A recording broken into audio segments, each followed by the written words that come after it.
vous dites.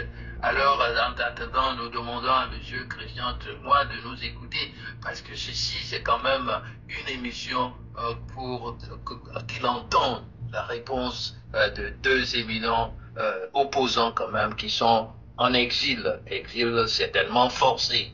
Voilà. Alors, leur ressentiment. Mais c'est pas avec colère qu'ils le disent. C'est par rapport à leur interprétation des lois, de la Constitution, des droits donc de tous les Togolais qu'ils soient. Monsieur Clouzet. Vous venez de parler des îles et je vais partir de là. Vous savez que j'ai appartenu au gouvernement en exil du Togo. Je dis bien du Togo parce que déjà les présidentielles en 2020, en 2020 donc, n'étaient pas gagnées par Faure Gnassingbé.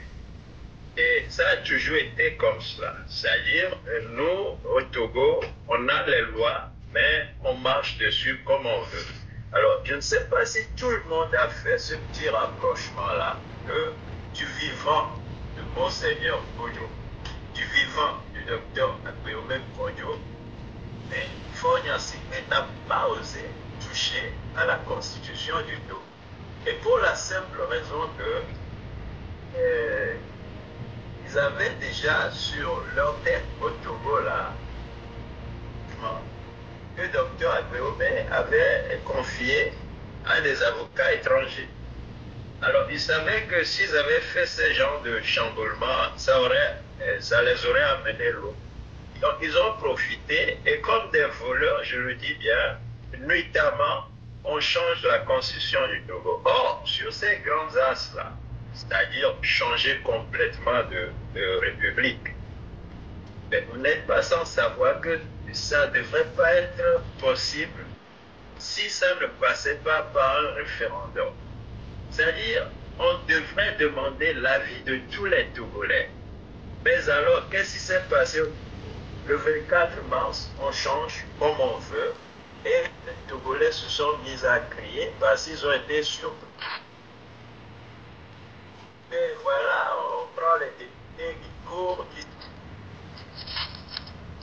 qui donnent de l'argent à certaines personnes, qui les rassemblent dans certaines salles pour leur dire, bon, vous dites oui qu'on est d'accord avec la nouvelle république ou tout ce que vous voulez. Mais tout ça là, je vous dis, d'abord, c'est du vol, hein, si c'est du vol, c'est un braquage de notre constitution. Et comme moi je vais plus loin, je vais répéter cela comme il faut, c'est un coup d'État. En plein coup d'État constitutionnel. On n'a pas une 5e république, on est en plein coup d'État. Et ça, les Togolais doivent le savoir. Et puis, l'article de notre constitution qui réclame qu'on fasse certaines choses quand ce genre de choses arrivent. Quand la constitution, elle est malgré comme on a vu là, et on marche là-dessus. Mais nous avons l'article 150 qui nous dit et qui autorise tout Togolais à défendre cette constitution.